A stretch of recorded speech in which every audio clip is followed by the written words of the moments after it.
Nothing like a day where you have a little bit of hockey controversy to talk about, courtesy of the Minnesota Wild and Nashville Predators yesterday.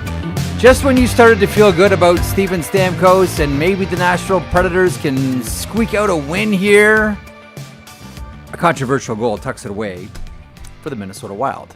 And when I say controversial, I mean by the end of today, everybody's going to know exactly about Rule 63.7 for a warded goal. Let's just have a basis for the program here today, because we're going to talk a lot about Marcus Johansson, who, by the way, at $800,000 a year, might be the best value contract going in the NHL after a month since the opening of the season. Johansson has been excellent for the Minnesota Wild so far this season. More on him in a couple of moments. In the meantime, really quick, before we get to what's going on here, and I do want to berate Officer Phillips as well for something that he did deliberately to antagonize me, to provoke me. And Officer Phillips, it worked. But here it is. So Rule 63.7. And we'll get everybody's thoughts on this one on the program, including you in the chat right now. In the event that the goalpost is displaced, either deliberately or accidentally by a defending player prior to the puck crossing the goal line between the normal position of the goalposts, the referee may award a goal. That surprised some people, but it's been a rule for a while, and we've seen it happen. Heck, we saw it happen last week with Anaheim, Detroit. In order to award a goal in this situation, the goalpost must have been displaced by the actions of a defending player. The attacking player must have an imminent scoring opportunity. We're going to come back to that word, imminent, in a second. Must have an imminent scoring opportunity prior to the goalpost being displaced, and it must be determined that the puck would have entered the net between the normal position of the goalposts. Like every rule, it is written to be cut and dry, but since our language has ghosts and our rule book has ghosts, a lot of it is, again, up to interpretation. And I think as hockey fans, by now, we should all be settled with it. That the only black and white call that we have, really, outside of offside, which now we go pixel by pixel by pixel by pixel, the only black and white rule that we have is puck over glass. That's what we've got. A lot of the other rules are up to interpretation, including this one. And I think this is where a lot of the frustration comes from, is the word imminent scoring opportunity. Lots has been made about, was that goal imminent? Because Marcus Johansson already had the one shot at net. It was essentially him tucking in a rebound after the puck hits the side of the net. But nowhere in this rule, and I thought Dave Jackson did a really good job last night, both putting out and articulating his point about the play and also responding to people who were spitting venom at him last night. That's why I love Dave. So there, if you're watching us on YouTube, Marcus Johansson gets the original shot. It bounces back to him, and he tucks it in. Right? So the first one you can say is a deflection off of his stick that goes to the side of the net. It bounces back out to him. The net has been dislodged, and he backhands it in. To me, that's a goal all day long. But I don't have skin in the game. I can understand where Nashville Predators fans are upset.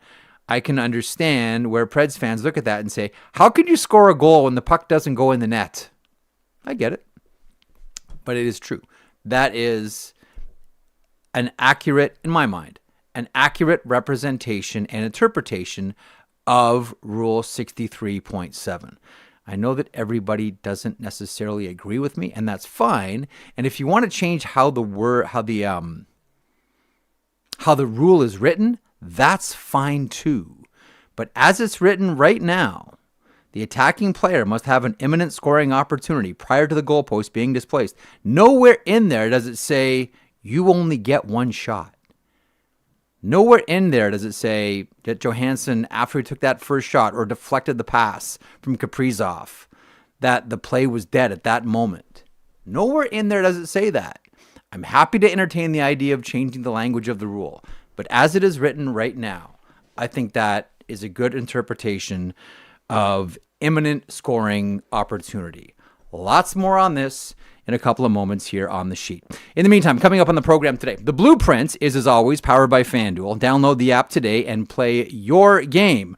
Reminder, our friends at FanDuel. Coming up on the program today, it's Reporters Day because there's a number of hot button issues around the NHL coming off a very exciting night, Tuesday night around the league. Arthur Staple is standing by. We'll get his thoughts on, amongst other things, what do the Islanders do when their franchise defenseman, who's played, not even 15 games in the NHL, starts to get roughed up? We'll talk about New York, the Rangers, and JT Miller comments. We'll talk to Michael Russo about the Marcus Johansson goal. Should it have been? And what's the accurate interpretation of that rule?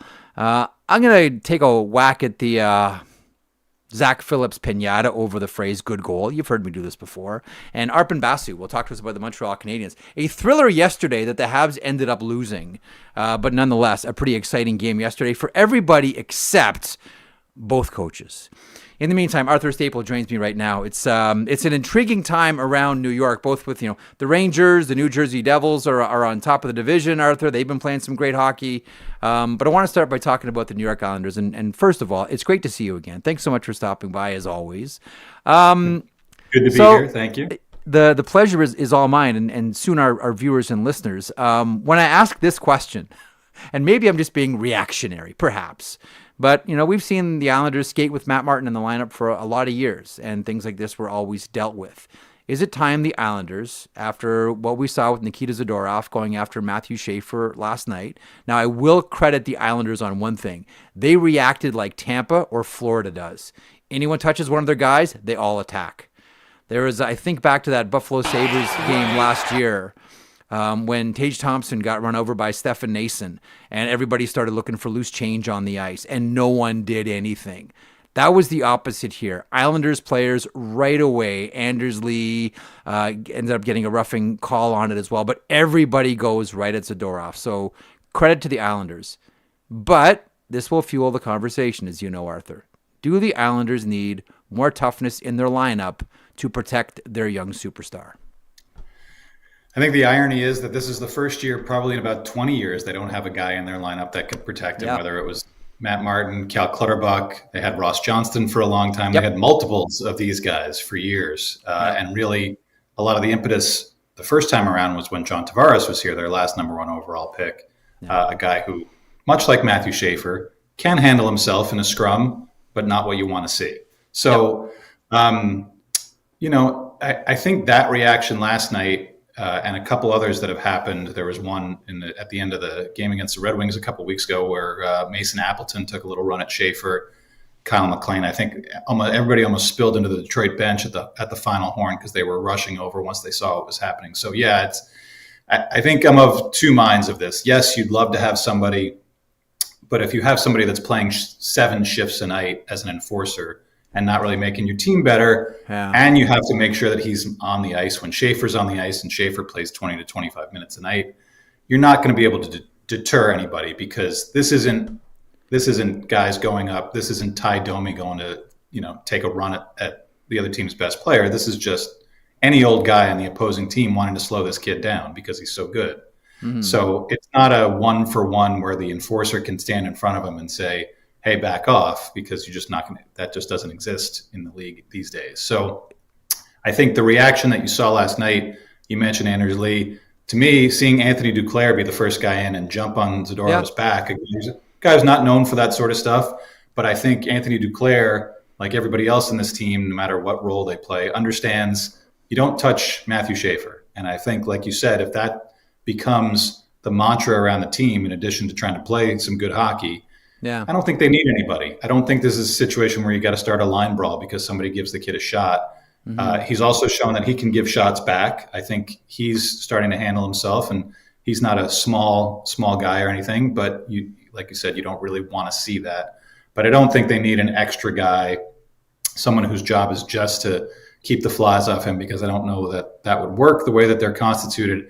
And I think you want to see everybody participate. It makes the team closer when everybody's going to jump in no matter what they do on this squad.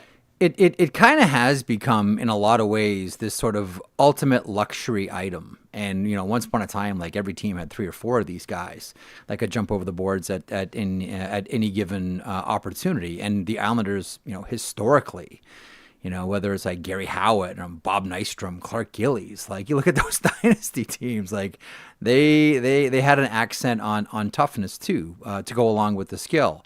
The one thing that I just wonder about too, further on this point, then I want to move along and talk about other elements of Schaefer's game. I have no problem with rookies getting tested physically.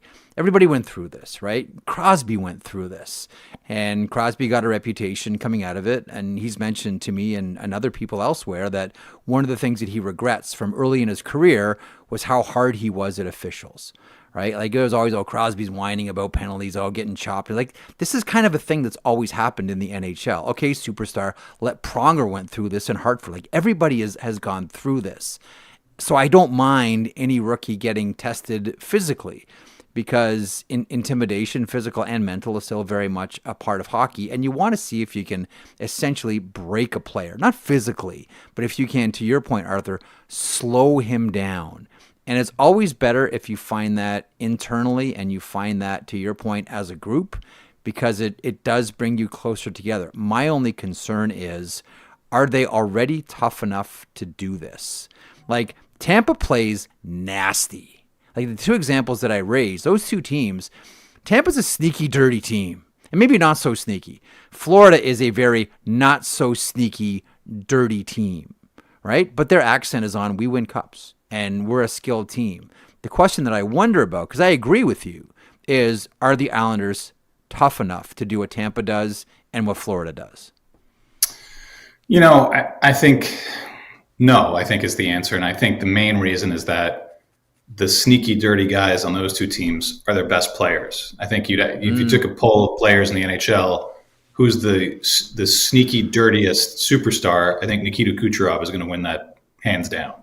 And I love it about him. Like, he's, you see a 120-point guy who gives you a cross-check in the ribs or a whack in the back of the legs in the playoffs. That's what you want. And obviously, Florida's guys are very well known for what they do, especially the guys at the top of the lineup. The Islanders, I think, for a lot of years under Lou Lamoriello, were, play to the whistle, play between the whistles. Discipline on and off the ice, I think, is always a big part of what Lou Lamoriello tries to bring. And I think when you see this group, even though a lot of them have been deep into the playoffs and understand what that takes, when Barry Trotz was coaching here a few years ago, I think that they're built to not engage in that sort of extracurricular stuff. And so to see guys like Casey Cizikas, who's at the tail end of a very impressive long Islander career, not killing penalties anymore, only gets 8 or 9 minutes a night. He's jumping in. Kyle McLean, who's in and out of the lineup when he's on the ice with Schaefer, somebody starts something, he's jumping in. And then you range to guys like Duclair and Anders Lee, who's fought before. Scott Mayfield's already dropped the gloves a bunch of times. He's been Schaefer's main D partner. I think they all understand that regardless of where they are in their career and where they are, in their game over the last few years, that this is going to take on a life of its own if you don't try to nip it in the bud in terms of anybody that's on the ice with Schaefer. And I think Schaefer, too, being the kind of young man that he is, I don't think he wants people to fight his battles for him. I think you see him out there engaging in a way that, he's getting knocked around by a guy in Nikita Zadorov who's much bigger than him, much more mature physically. And he's not just skating away. He's holding onto his stick. He's shoving back. Maybe not the smartest thing you want to see your untouchable star doing, but he has to do it. Like you said, he has to go through it. So I think this season may not be a Stanley Cup contending season for this Islander team for any number of reasons. But to not only see what Schaefer has done, just jumping right in, but once this stuff starts, to see him stand up for himself, to see his teammates stand up for him, I think, like we said, it's going to go a long way, a lot longer than just importing somebody in to throw a few punches at someone that takes a shot at the kid. What did you make of Zadorov's comments about how the rink was a library? Like, on the one hand, I look at it and I say, like, man, you're selling tickets. Like, all of a sudden now the Boston Bruins are like enemy number one for the island. The place was like a library. Nikita Zadorov, Arthur, your thoughts? Good for him. I can't get enough of players running their mouths online. He certainly he took a lot of crap from Islander fans for what he did. So better to chirp back than to kind of just shrink from it or block people or whatever. I love that stuff. So good for him. Okay, another New York team, the Rangers. Got a couple of minutes left here with you. The Rangers lose again at home, still haven't won a home game. They get blanked in the process. Pyotr Kochetkov with a shutout there. Nick Ehlers with his first goal as a Carolina Hurricane. And speaking of quotes, JT Miller afterwards, it's not cute anymore. So we got library references, we got cute references, we got Arthur. First of all, finally we got players talking. Finally, we got players talking off the ice of more than just like all our answers are in that room. We're going to figure this out and good team, great coach, blah, blah, blah. It's not cute anymore from JT Miller. How'd you read that? I think it's that's an analytics reference from JT Miller. I think the way that we've talked about the Islanders so far is their metrics are way better than their results, and it's starting to become ridiculous. I look at Clearsight Hockey, Steve Valiquette's site, which has great data on it. 8th in the league in expected goals at 5-on-5, 4th in the league in expected goals on the power play. They're 31st in the league in scoring at 5-on-5. They're 32nd on the power play. Something's not computing here. Artemi Panarin, no points in 6. Alexis Lafreniere has the worst expected goal differential in the league. I think he's got 40 scoring chances and 1 goal. Yeah. So you say they can't sustain it like this, but it seems to be going on a lot longer. The fact that they had 1 breakout game at home where they lost in overtime against San Jose and scored 5. And in their other 5 home games, they've scored 1 total goal. It's impossible to fathom. It's the sort of thing you'd see from a lineup that's dotted with AHL players and quad A guys. Yeah. It's a team that a couple of years ago was, maybe the best East-West offense in the East, maybe in the league. Power play was great. They could outscore anybody, got within 2 games of a final 2 times in 3 years. And now we look at them, and I understand that you've taken some guys off their roster, Keandre Miller, Chris Kreider, Jacob Trouba, not a scorer, but obviously a guy who puts people in the right spots. Philip Hedl, Capo Caco. Wasn't a perfect lineup, but it was one that could generate a lot of offense and a lot of excitement too. And Mike Sullivan, I think, has come in and correctly identified that team is gone, and this team now needs to play a different way. And they've embraced it. They've embraced the turn defense into offense, keep the transition rush chances to a minimum, which is something that's killed them for years.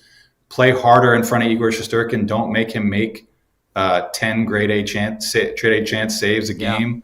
But now they can't score. Who would have thought that a team with Panarin and Adam Fox and Lafreniere and now JT Miller and Mika Zibanejad that's still generating what they're generating can't buy a goal. And I don't know how you get out of it other than going through it and continuing to do what they're doing. But you could see in the third period last night, after they had 10 high danger chances in the first 2 periods, they not only had 0 high danger chances in the third, they had 0 chances in the third. They just, I don't want to say they gave up. You can't use that phrase, but it's Carolina and they wear you down. And I think the Rangers were just kind of like, what are we supposed to do now? And they just froze. So, it's worrisome times, I think, for them with Sullivan in his first year and trying to change the way that they're going to play. You've got Panarin, going to be a free agent at the end of the year. I'm sure the drumbeat of where will he go will grow louder if this team doesn't break out of this funk, and if anyone else is going to join him before the season ends, because we know Chris Drury is always willing to remake the core of this roster because he's been doing it on and off for the last couple of years.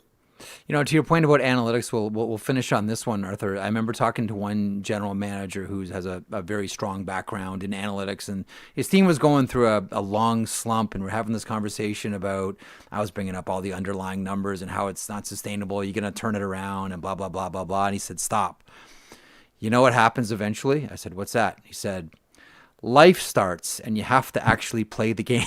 Because I'm agreeing with all of this and I understand all of this, but then life starts and you have to play the game. I never forgot that one. And hearing you talk about it just brings back that conversation. Arthur, it's always a pleasure. Thanks so much for sharing insight and expertise on both these teams. Really appreciate it. You got it, Jeff. Thanks a lot, man. There he is, the great Arthur Staple, who stops by talking about the Islanders. Do they need some muscle? They've always had it. See, that's a great point from Arthur as well. This is the first year that they haven't had a sheriff. Right? That they haven't had someone even in a reduced role by minutes patrolling up and down the wing like Matt Martin did.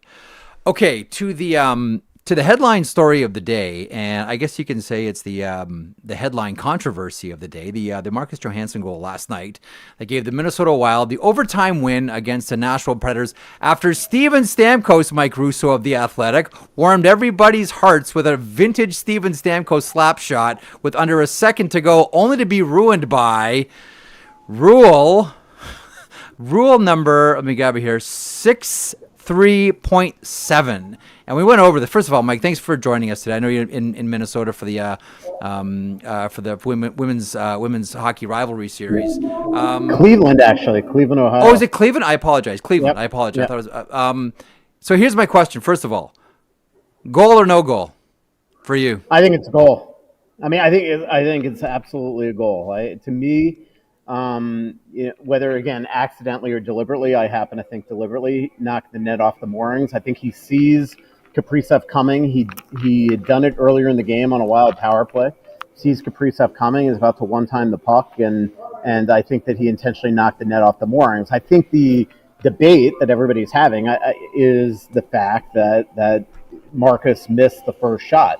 But if you look at the actual referee there, and I wish he would have explained this because we are doing a lot of conjecture here, because the referee, Trevor Hansen, actually and Furman South, they never explained to the crowd or the media or the TV or anything what was going on.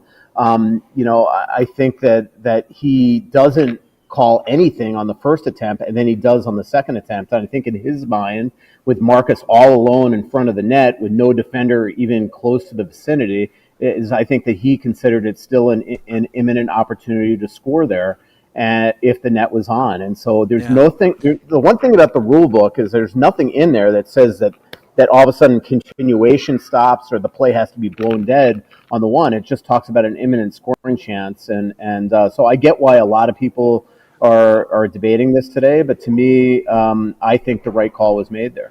See, to me, it's a goal as well, and I maintained this online last night as well. And it is, and I thought Dave Jackson did a really good ESPN rules analyst, former NHL referee, his son officiates in the NHL as well. I thought he did a really good job pointing out, like, when you talk about imminent, and maybe this is where the gray area happens, because your idea of imminent is different than my idea of imminent, then is different than Zach's idea of anyone watching or listening right now.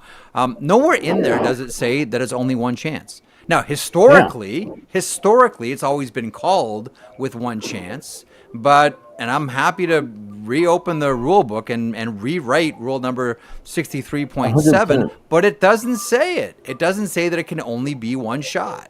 You can look at it and say it's a continuation of a play. Yeah. To me, two things. One, to me, it's a goal. Second, anything you can do to throw a chill into goaltenders about dislodging the net, I think you have the obligation to do. Like, there's like the moment, and then there's like the bigger issue around it. And right now, goaltenders are looking at that Anaheim-Detroit game with Kreider and saying, you know what? Maybe we want to reconsider doing this as much as we do. You know what I mean? Yeah, and look, I get that there were a lot of critics yesterday, and obviously, there's bias on all sides, right? You could be a gambler pissed off that your Carolina bet was screwed. You could be Carolina, Nashville. You could be a Predators fan upset as well. But I do think that when it comes down to this rule, I think they're absolutely going to look at it. But the one thing, if you didn't have the context of watching the game, is Annunen did this a couple times, and even on 20 seconds before, he went flying into that right post and almost dislodged it on another Wild rush. So. I just think the reality is what everybody is forgetting here is that, again, I think it's intentionally, but even if it's accidentally, that's the way the rule is written, is that there would have been a scoring chance there if that net was on its moorings, and he took it off, and people are just sort of forgetting that. The other thing here is that whether it was the first attempt was going to go in or not, all of a sudden Marcus Johansson's looking up, and that net was no longer up, and I just think it changes the whole vantage point of the play as well. Is all of a sudden you're about to take a shot or a redirection on that initial play, and then you look up and the net's not even there. So look, the Wild are lucky that they got the second point yesterday. They did not play well in the game.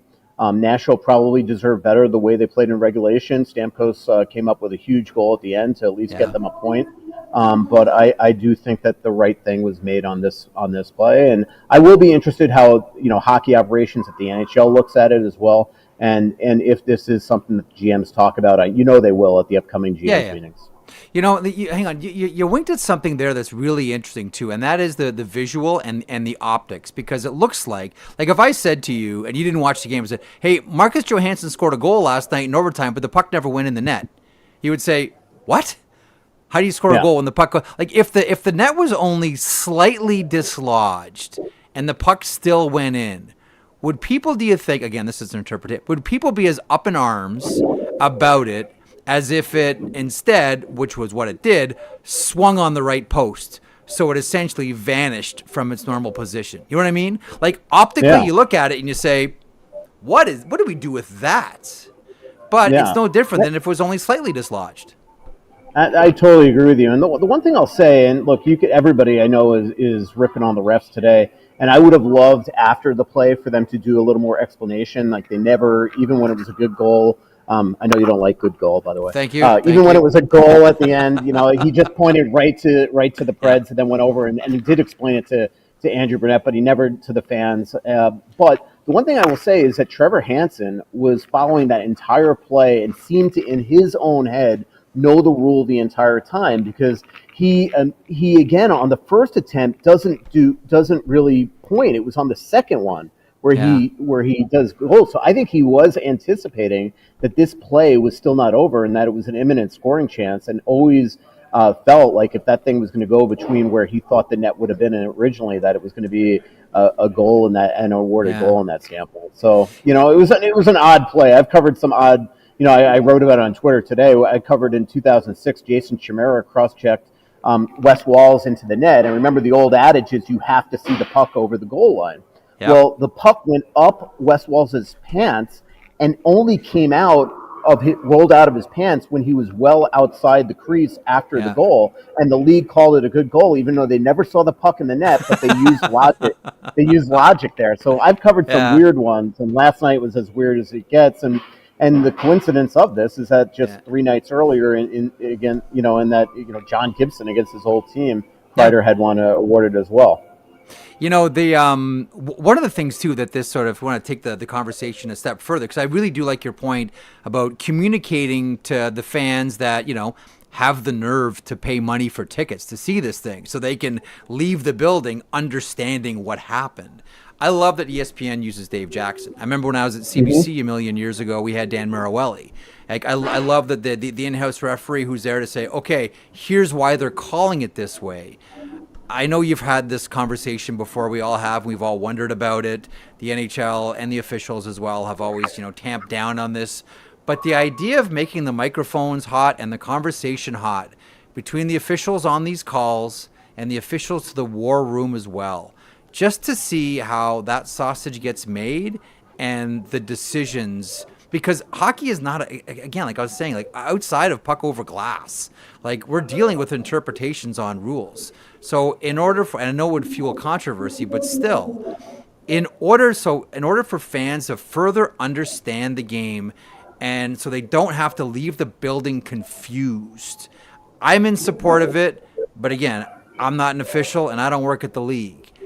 Would you be in favor of hearing those conversations? And do you think ultimately, because this is what I come down to, that ultimately it'll be a good thing for the game if we can hear those conversations? 100%. And you know what? I've sat in the NHL Situation Room and the Department for Player Safety, multiple times for that matter. But I've sat probably in the Toronto one 6 times and Department Player Safety 4 or 5, and they have nothing to hide. They are, I know fans love to think there's biases. They are such professionals. I've been in there during these conversations, and not only just the Kay Whitmores and the Rod Posmas and the Chris Kings. It's all the people that work, actually monitoring every game. They are as good as it gets, and they have seen. Everybody's looking at it in their own eyes, not just fans, beat writers too, from the team that they cover or the team that they're a fan of.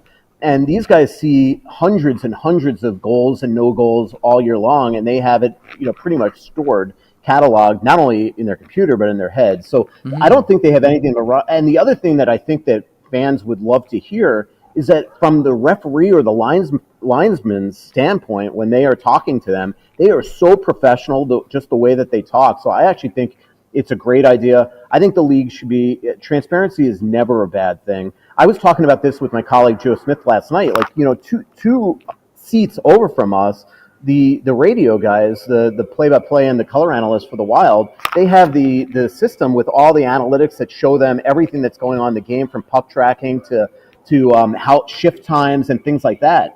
The league has had this for years. Why is this not available to the public to be able to watch during games, to the writers to help us write stories?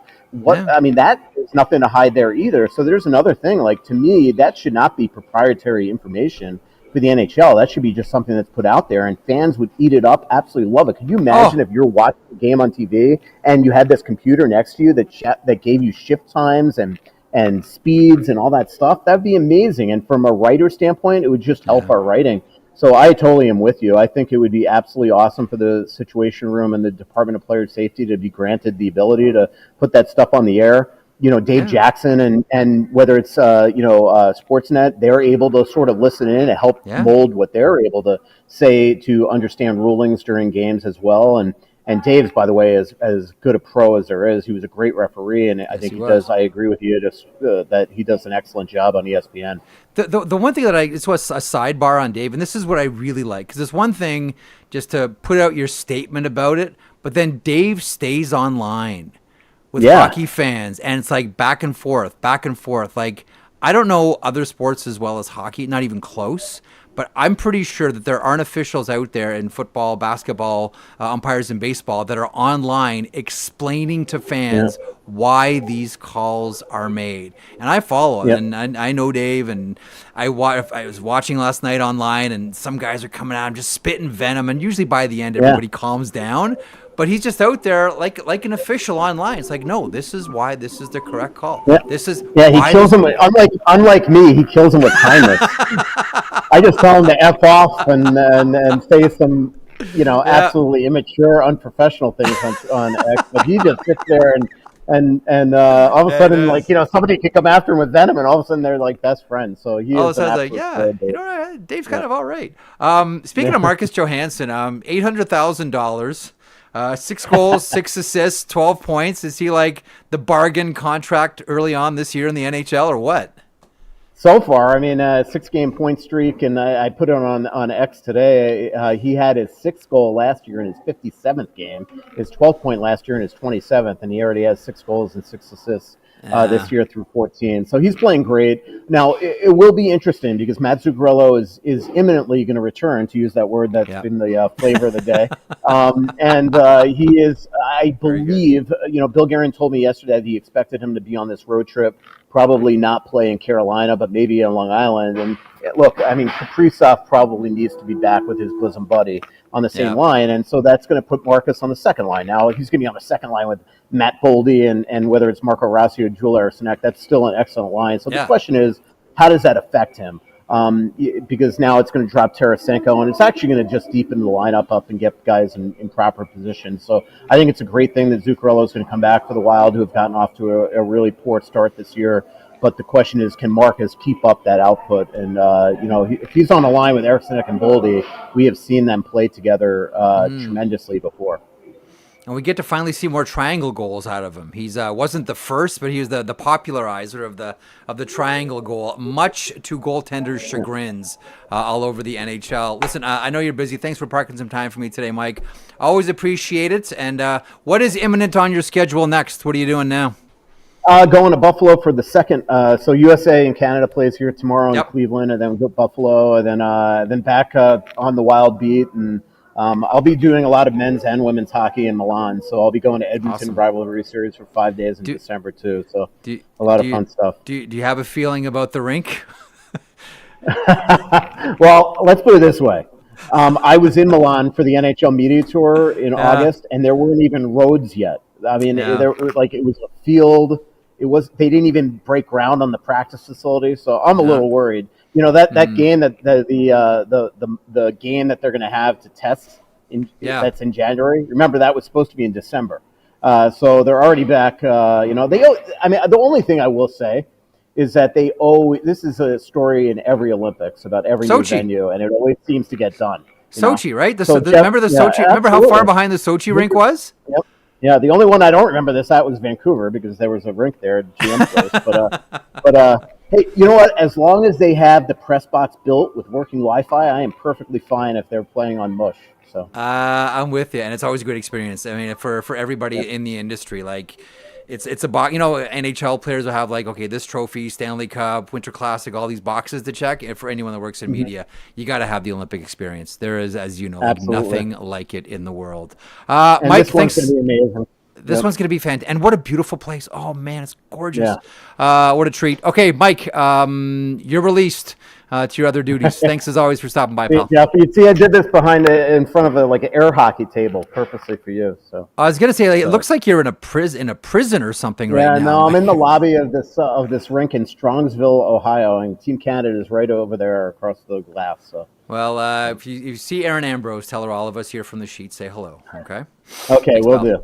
Be good. Mike Russo from The Athletic covers the Minnesota Wild, covering the rivalry series, USA versus Canada on the women's side, and we'll be doing a lot, as Mike mentions, at the Olympics in Milan, whether they have a rink or not, or a good rink or not, I suppose, come drop of the puck. Hey, Officer Phillips. Why do you think I'm pissed off at you today? Your mic's not working either. Yeah. You're. It's because there's a good goal. It's on the schedule for today. It's on the rundown for today. It's on the thumbnail for today. It's in the title of today. You're getting way too comfy around here. You're getting way too comfortable around here. Remember we talked yesterday about the Detroit Red Wings and the Vegas Golden Knights? Remember the analogy that I raised for that one? The old dojo story? Yeah. The protruding nail gets hammered down. Good goal. We need to have a list of banned terms. I remember back in the 04-05 lockout, Leafs TV, John Shannon was running it, and they had what was called the Lockout Jar. And Paul Romanek was hosting a show Sunday mornings. It was a great show called The Reporters. And it was leading, so it was been 2004, leading up to what turned out to be a year-long lockout. They had a jar on Romy's table, and every time anyone mentioned the lockout, they had to put in $2. So I want to come up with here is a list of terms that are banned from this show, and every time it is said, because it'll only be said by you, donkey, you put in $2. Yeah. And all the money goes to charity, and I recommend the charity is the Jeff Merrick Benevolent Fund. Wow. Well, that's convenient. Good choice of charity. Wow. Like that one? Yeah. Yeah, I think that's good. really good. Okay. I think that's a really, really good idea by me. Just quick before we get to Arpon Basu here to talk about the Montreal Canadiens and a wild one last night against the Philadelphia Flyers. A little bit of everything in there, including a doozy of a fight with Xhekaj and Delorier. Did you have a thought on what we saw yesterday between Minnesota and Nashville? To me, it is a goal all day long. Was it to you? Yes. Also, quickly, the Stamkos goal, I think he put every ounce of frustration he's ever had over the past 2 years into that shot. You know what it was like? Remember Bautista hits that home run in the Texas series? And that was like the frustration that Toronto, not just him and the Blue Jay, but all of Toronto sports fans just came out in that hit by Bautista. That was the slap shot yesterday by Stamkos. Totally mashing the puck, mashing the ball. Yeah, that was a goal. Now, I will say the only thing I hate about the ruling is what you and Russo touched on there, which I'm glad you guys did, is the word imminent. Because when you read that, like I watched it, I think it's a goal in real time. Yep. I think it should be a goal. When they say the word imminent, that's when I start to feel like icky about it, because what is imminent? But here's the thing about hockey. Outside of offside and puck over glass, everything is an interpretation. Like a 2-minute minor for slash, like your standard for what should be a minor for slashing is different than mine. Ditto for hooking, ditto for holding, ditto for high sticking, because all of it's interpretation. Because if you, quote unquote, just went by the rule book, it will be 60 minutes of power plays. And this is what I always say to people who talk about, like, just call the rule book. If you called the rule book, there would be a penalty on every shift. And do you want Yeah. that? Like, at what point? Here's ultimately what I wonder. At what point is it not hockey? Like, how many power plays are you comfortable with per game? For me, it's 3 aside. 3 aside. Okay. After that, I'm like, is this really, like, essentially, how much special teams do you want? How much 5-on-5 do you want? And at what point do the special teams start to bleed too much into the 5-on-5? And at what point is it no longer hockey? And if you just quote unquote called the rule book, and a lot of it is interpretation, everyone's got to be settled with that. One of the things that I love about hockey is how gray it is. I don't want the black and white. I love the flow sport with a lot of gray in it. At a certain point, you're going to have that conversation. How many penalties do we really want called? Honestly. Yeah.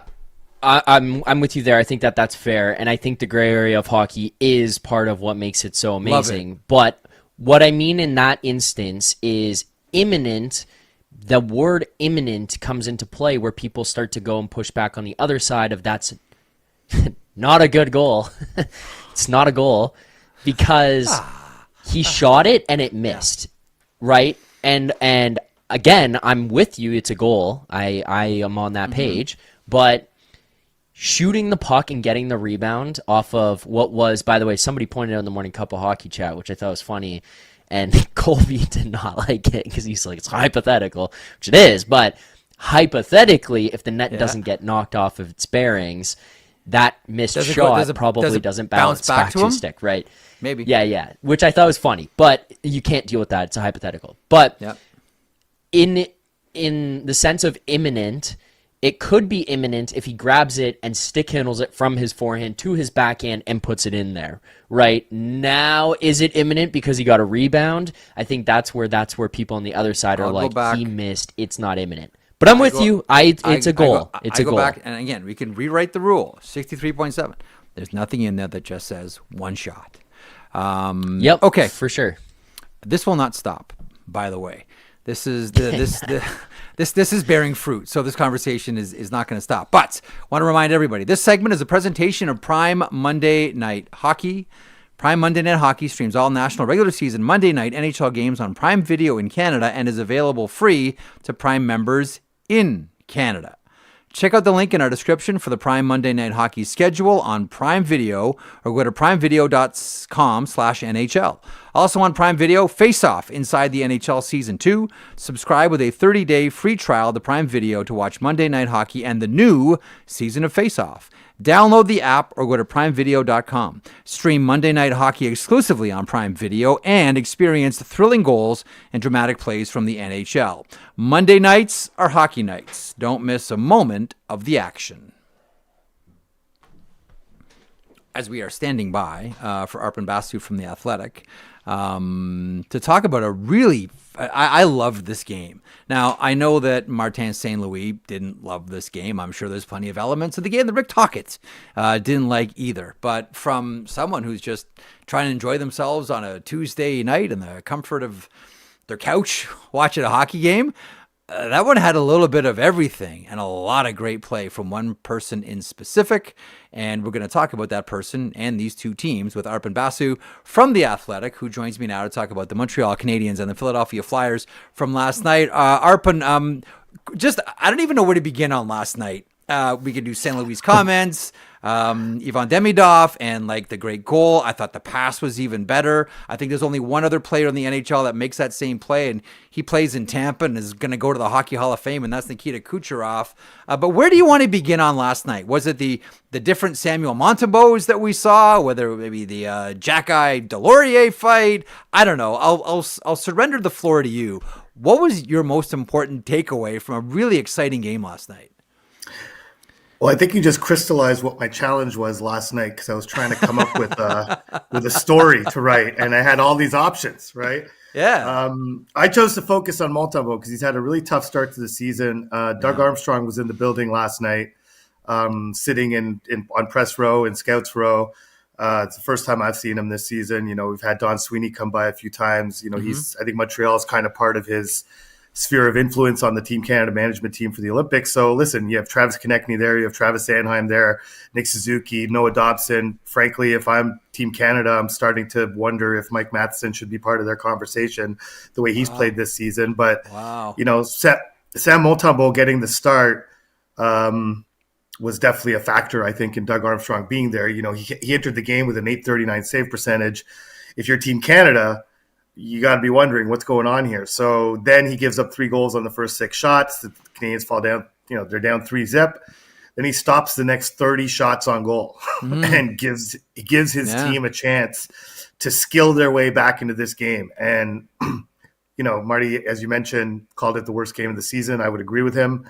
But the goalie allowed the upgraded skill on this team to get them a point. And, you know, I think it was a really important performance, especially considering who was in attendance that night. If I'm Doug Armstrong, you know, the 3 goals he gave up were not really his fault. They weren't necessarily bad goals. I think the 4th goal maybe was on him a bit, but at that point he had stopped 30 straight shots and it allowed his team to get back in it. So in terms of, if you want a goalie who's going to battle, Sam Montembeault battled last night, you know, so I think he proved a bit of a point.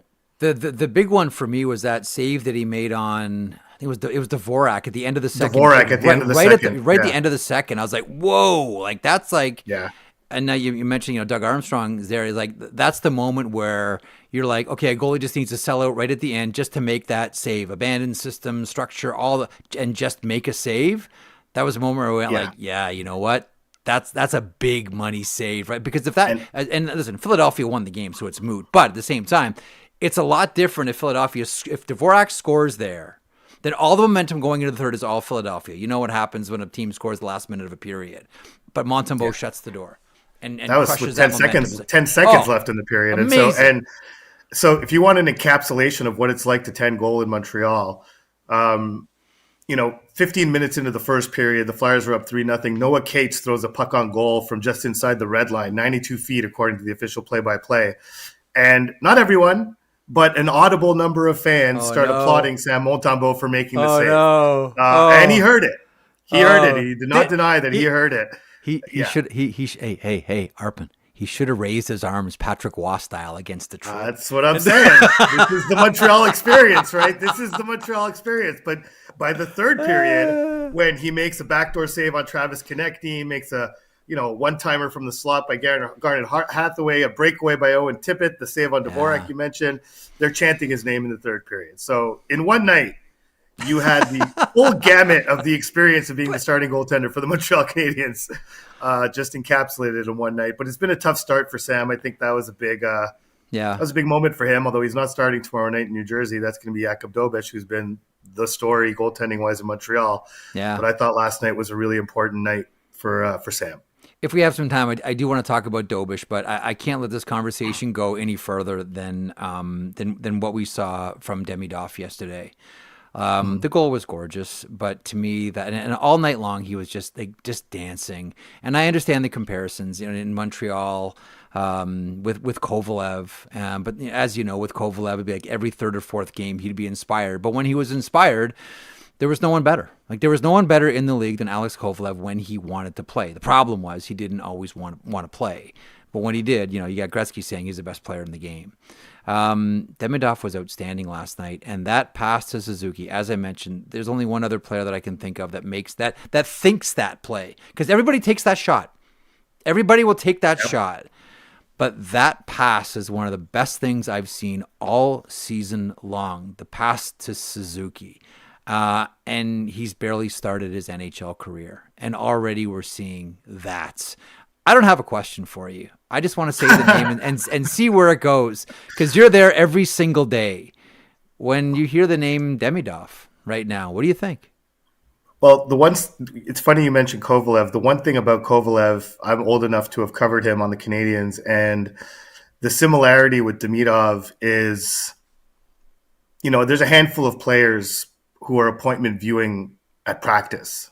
Kovalev is on that list. Yeah. PK Subban was on that list. There's been a handful of guys that have played for this team that I did not take my eyes off them at practice. And Demidov is quickly joining that list. He is a guy that just watching him warm up, watching him just goof around after practice is amazing. Like, honestly, it's incredible to see the stuff that this kid can do. And I'm working on a story on him. exactly on, like you mentioned the pass to Suzuki and how you haven't seen in the NHL. Oh. Nick Suzuki has 3 goals this season. All of them have come on the power play. All of them have come off seam passes from Ivan Demidov. All of them have come basically into empty nets. Why? Because when Demidov has the puck in that position, every goalie in the league is thinking he's going to shoot because he is giving every motion of his body, his stick angle, his hips, his eyes, Yes. everything screams Yes. shoot. Everything Yes. screams shoot. Yep. And all of a sudden, boom, seam pass, and it's a hot seam pass. And you need to be able to finish that. But Nick Suzuki, every goal he scored has been that goal last night. It's that times 3. And that's the only 3 goals he scored. And that's what this kid does on a regular basis. The deception that is baked into every single thing he does on the ice is special. It's innate. It's like it's hard. You can't teach that. And it's his teammates just marvel at it. The kid's 19. He's technically an adult, but he's a kid. And it's not normal to walk into the NHL and have players be, I don't want to say afraid, but at least apprehensive of what he's going to do with the puck. It takes a lot for a player to run at him now. Poor Nick Jensen did it on Saturday night, and Ivan Demidov just faked one way, went the other way, and Nick Jensen was gone. And just, I think, learned a lesson that do not go hard at this guy or he's going to do that to you. So it's just scary to think, like, if he already has this ability, less than 20 games into his NHL career, like, what's he going to look at, like, at 200 games? Like, I know. I have no idea. Like, it's the sky's the limit, really. I keep saying Kucherov, and first of all, to Kovalev, I'm with you. When I was at CBC ringside reporting, I did a lot of Montreal games, and Kovalev was one of you. You did not miss Montreal practice, and just for watching Kovalev play keep away. Like, Pavel Datsyuk was special, and you couldn't lift up Pavel's stick. But I never saw anyone use their body to protect the puck like Kovalev. It was.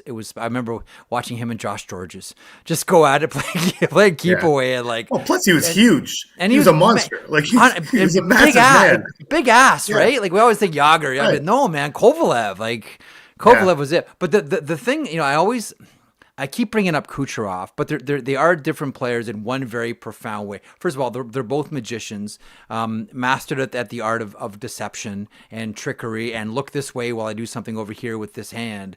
But Kucherov slows the game down. Demidov doesn't. He does this all at top speed. But that's what I'm wondering.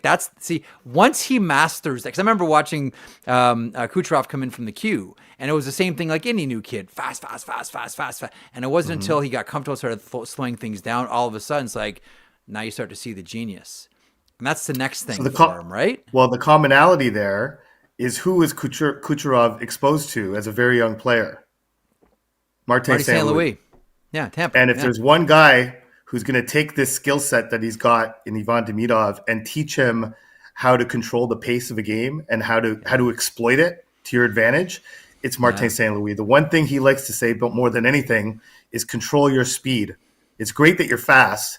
It's not always the best thing to go fast. Sometimes it's good to go slow. And he's taught several players how to do that. What are the cues that should trigger something in you to slow down? What's the Top Gun? The Top Gun line is, I hit the brakes and they fly right by, kind of thing. And so that's kind of how Marty teaches the game. And so, I thought this last year, the combination of Lane Hudson and Martin St. Louis and what that's going to do for Lane Hudson, and Demidov is in the same boat. Those two guys are roommates on the road. Hudson obviously signed his extension, but he's still on his entry-level deal. Yep. The Canadians put them in the same hotel room. And I've said it before, but I mean, whoever made that decision deserves a raise, because those guys are in a lab at all times. Whenever they talk, they're just talking about hockey, and they're talking about what they can do and little plays they can make. And Marty makes a concerted effort to get those two guys on the ice together. It used to be Hudson behind the Suzuki line last year. This year it's been Dobson and Matheson primarily. And whenever Demidov's out there, chances are Hudson's out there too. And those two guys, as they evolve, are going to become a major weapon for this franchise over the next decade or so. And they both played all summer. Like, they both skated together all summer. Max Lapierre was on the program about a month ago, and he's like, every rink I went in, like, I go all these rinks, and there they are. Like, do you guys ever take your skates off? Like, it's the summer, and they're never taking their skates off. I mean, Demidov was on twice a day all summer. Ken Hughes was talking about how he's trying to get him off the ice. It's like You know, Gonna you'd burn rather your have that hips out, problem kid. than you'd rather have that problem than the other problem. But Yeah, it's a question true. of pacing themselves. Like Lane Hudson still refuses to take an off day. You know, he's allowed to go to the practice facility and skate, and if he's allowed, he's going. He says because he has nothing better to do, but it's really because he's a junkie. You know, and hockey junkies are valuable. They are. Okay, so I said that the Montembeault save on Dvorak was the big one, and it was. There's one other block that I thought was absolutely massive, and that was Nick Suzuki selling out at the end of the third the way that he did. The way that he did on November the 4th, on a Tuesday night. There's Nick Suzuki selling out. Like he grew up loving Patrice Bergeron. That's his idol. He skates with like Ryan O'Reilly. So the kind of player that he envies. Like we're seeing him become that guy in front of our eyes. Like we're seeing a guy who now that Patrice Bergeron is gone and Alexander Barkov is injured, the Selke field is open, right? Like the Selke field is open here. You know, hey Nick Suzuki, hey Nico Hischier, like this is your chance to really distinguish yourself. And Nick Suzuki's doing it with Montreal. I mean, you mentioned that block. Obviously, Demidov was the one in the box. You know, he takes a penalty with I think 7.2 seconds left in overtime. The Canadiens just need to win a draw and kill the clock, right? But Philly, to their credit, works it around, gets a one-timer, and who was in the building? Doug Armstrong was in the building, and you see Nick Suzuki do that. I would imagine a note went into his notebook to be like, you know, okay. Oh yeah. Box checked with this guy, you know. I mean, Nick Suzuki's making it very hard for Doug Armstrong not to bring him to Milan.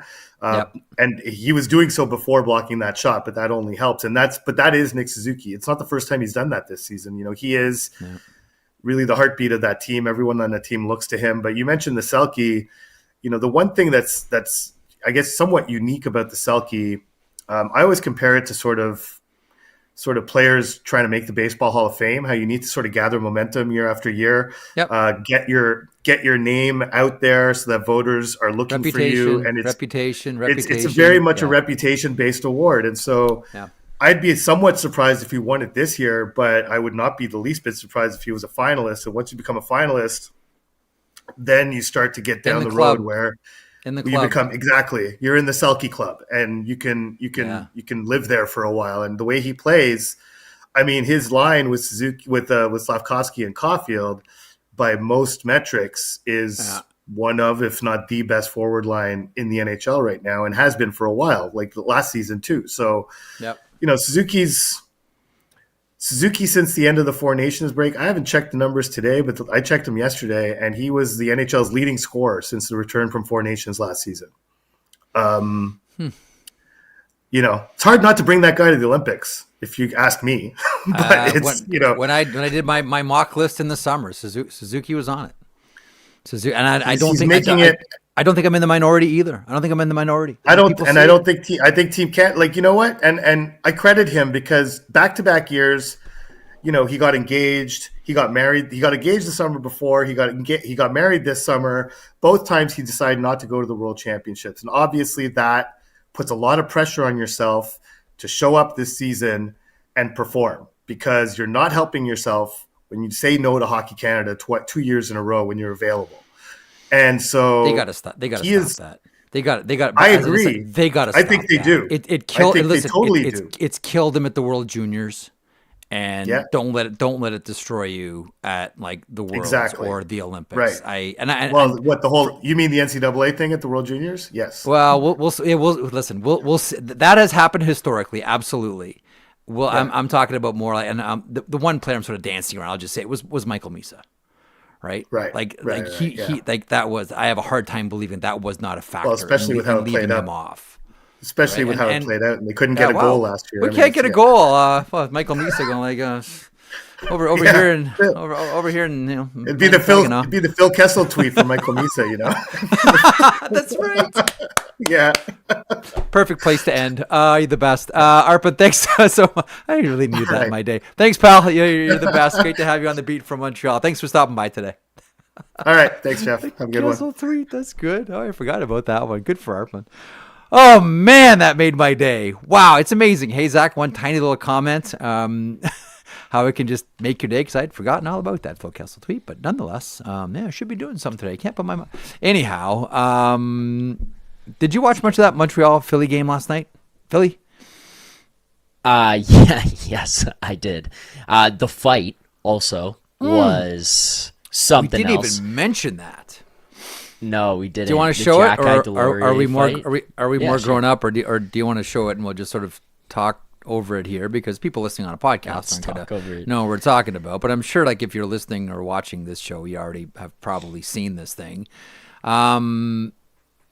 First of all, Rick Tocchet loves having Nick Delorier in his lineup. Second of all, Arbor Jackeye is really tough, but he's not Delorier tough yet. No. He's Yeah, not that he's one not- reestablished. he's not Delorier tough. That's like every now and then there's like a reminder fight. There's a Every now and then we remind them. Marty McSorley, Dave Semenko, right? When he came in as a shot. No, we're gonna fight today, Dave. No, not today. And then Dave's taping up his hands.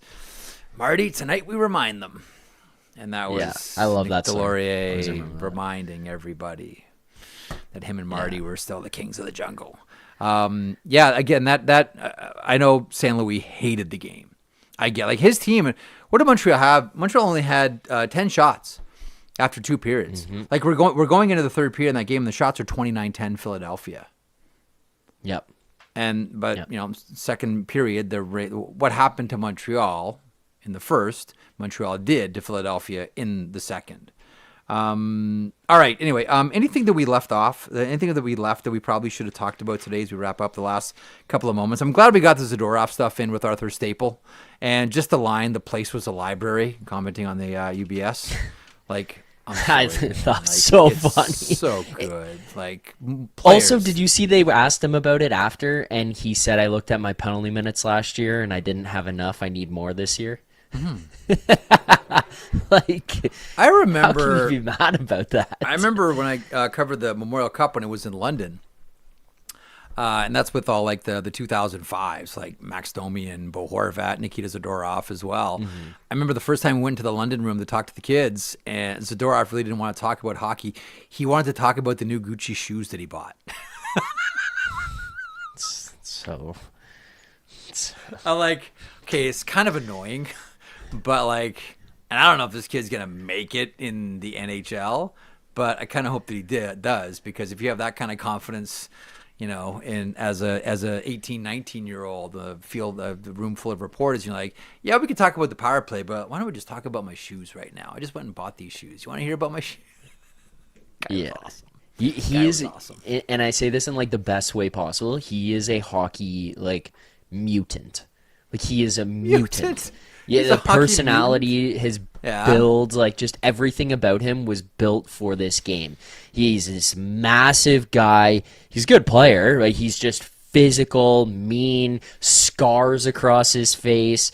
And then you look at him off the ice and like he's wearing like a purple velvet suit, and as you said, the Gucci shoes. And you're like, who are you, and how are you designed like this? How are you like the craziest human being chirping at fans in the best, like, again, this should be applauded that he's doing this. It's fun. This is what you should be building rivalries like this, where he's chirping at Islanders fans. Yeah. And then he goes and puts on his Gucci shoes and goes home, and it's like, well, how did you come across get built like this and put here to do this in front of us? The scars across his face and just the size, and then to have that personality behind it. He is a hockey mutant. That's what he is. The only other thing, by the way, Yeah? that we didn't do, and I didn't know if you want to do it, if you think it's touched on enough, the What's that? Carlson 5-minute on Rodriguez. That was the only other thing I had for today. Let's push it to tomorrow and do it with Wish, unless you have like a strong thought Okay. on it. Do you want to park it? No, let's And push leave it. leave Yeah, we'll for- hold for on Gre- to it. For Greg, Yeah, we have a yeah. lot of stuff to go over with Greg tomorrow too, and I'm Yeah. sure we're going to go back to the Dislodge Net conversation with Wish tomorrow, who returns for his second tour of duty around here. Officer Phillips. We got games tonight again. Thankfully, the sheet is powered by FanDuel, as you already know. Play your game with FanDuel. It's the NHL season, and FanDuel is your home for all the action on the ice. From Blue Line to BetSlip, we've got you covered all season long with unique promos, live offerings, and more features to let you play your game. Missed puck drop? No sweat. With a live same-game parlay, ask Zach. You can build your bets up until the final buzzer. That's Officer Phillips to you, by the way. Download FanDuel Sportsbook today and play your game. Please play responsibly, 18 plus, and physically located in Ontario. If you have questions or concerns about your gambling or the gambling of someone close to you, please contact Connects Ontario at 1-866-2600 to speak to an advisor free of charge. Officer Phillips, what's on your beat tonight? I'm laying off these like little fun parlays for the time being because What? I'm I just love those. destroying these guys. No. I think I've given out 3, and in each Yeah. of them there was 3 players.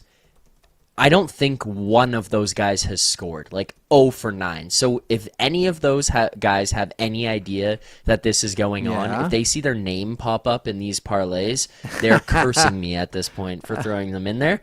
So I'll give it like a day or two, and then we'll come back. Maybe we'll close it out with one on Friday. But we got 5 games on the schedule tonight. Utah here in town here in Toronto, taking on the Toronto Maple Leafs. Jay Rosehill also in town in Toronto tonight. He got the tap. He's joining What's he doing? the boys on the pregame show. Oh, is he going on? Handing out the... Yeah, he's handing out the Attaboy. jersey in the arena and everything too. So good to be an alumni, Rosie's getting the Leafs kidding. Leafs alumni gets taken care of. Great. You know what that Yeah, was? they Hang on, do. just one thing really quickly. When Brendan Shanahan joined the Maple Leafs, that was a big issue for him. That outreach back to the legends and to the alumni. That one I will always point to and give credit to Brendan Shanahan. That was a major plank for him. Anyway, continue. And hey, we get to see Rosie out there. Yeah. Also, like he just the jerseys and uniforms, changing things back, honoring the numbers, retiring the numbers. That stuff was awesome too. Yep. St. Louis against Washington here, Columbus and Calgary, San Jose on the road against Seattle, and then the Blackhawks against Vancouver in the Lucas Reichel Bowl. Go ahead, Nick Alberga, say it. The revenge game. There you go, the Lucas Reichel revenge game. I wanted you to say it, but No. fair enough. You want to toss it back. It's I like want Jackie you to- Moon in the movie Semi-Pro. Only if you want it. Only if you want it. I want you to do your nickel and dime Nick Alberga. I was putting it on the platter. I was waiting. I left. By that the one on way, there, but yeah. By the revenge way, game. quick plug. Speaking of Nick Alberga, quick plug for our conversation with Adam Enrique in our Muskoka on the Road series. And the one thing that I continue to laugh at because I've watched it a couple of times and I've seen a bunch of the clips that have popped up on social.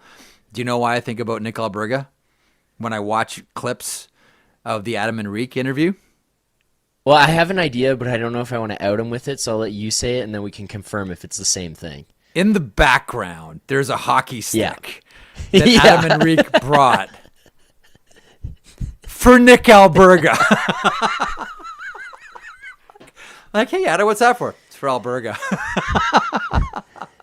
Yes. And I don't know if from you. Muskoka. Was it you? Because you were up there doing it with us. Was it you that put that stick right behind Enrique in all the shots? No. Was it just No, left I think there? Like, who put that in there? Yeah, I think- Because I thought it was like a rib. It might have on- been our boss. Was it or Amel? It might have just been left there. Yeah. total rib, Yeah. total rib on Alberga.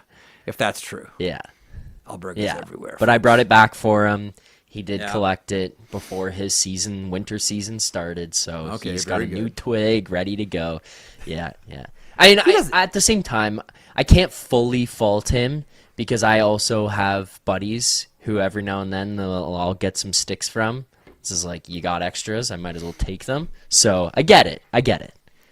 But it's in the background. It is funny because I posted those and I love saw the stick. You and thought the same thing. It's like, oh yeah, okay. 100%. Yeah, all right, okay. So I'm not like eating space cake here. Like that's legit. Like I'm not like giggling by myself like Sid Barrett in the corner. No, like, no. that's okay. So I want to Yeah, make sure that I I'm not laughed about losing that my as well. mind. You get these little checks and a little mental health check. Make sure I'm not Not going Yeah, for crazy. sure. Anyhow, thanks for joining us on the program today. Thanks to Officer Phillips, as always, for producing this, whatever it is that we do. Thanks to all of our guests today. It was Reporters Day. It was supposed to be Berkey Day. He was at Kadri's 1000th, and there's been a couple of different complications there, so Berkey is back next week. Not a problem. Always happy to do Reporters Day. Those are fun. Hey, just grab like 3 reporters, get a quick time and temp on the various teams. Great talking to Arthur Staple. Man, is he ever good, and on all the New York teams. Great talking to him about what to do about Matthew Schaefer getting roughed up a little bit. Mike Russo on the controversy with the Marcus Johansson goal yesterday, and then Arpon Basu on the brilliance of Ivan Demidov and Nick Suzuki and Doug Armstrong in the rink, albeit in a losing effort. And as much as Marty St. Louis hated it, some players really distinguished themselves last night on the Habs. So thank you to those 3 gentlemen for stopping by the program today. As I mentioned, tomorrow Greg Wyshynski stops by. We usually have a guest now when Greg is on, so we'll endeavor to get someone on tomorrow who is as interesting as Shayna was on Tuesday. And man, was she just like a powder keg right off the bat, just putting the Oilers on blast right away. So look forward to that tomorrow with Greg Wyshynski, 1 o'clock Eastern. And don't forget Morning Cup of Hockey. If you haven't watched or listened to today's edition, it's the one with Elliot Friedman of 32 Thoughts. So go check that out. DFO Live tomorrow at noon. Tyler Yaremchuk and Carter Hutton. And then our little act here. At 1 o'clock Eastern. Don't forget, coming up in under an hour, DFO Rundown Insiders Edition will be coming your way in a couple of moments with Irfan Ghaffar and Dave Pagnotta. Got it? Great. Thanks for the buns and the use of the hall. We're back tomorrow at 1 Eastern. Jeff Merrick along with you. Hope you enjoyed the program today. If you did, or maybe even if you didn't, they can't all be gems, folks.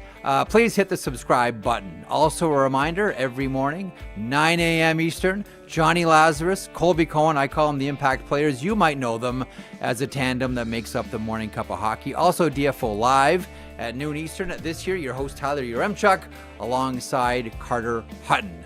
Full day's worth of programming right here on Daily Face-Off, your favorite YouTube hockey channel. And as a reminder as well, Zach Phillips, our producer here for The Sheet, said if you subscribe, he'll buy you a puppy. It's true.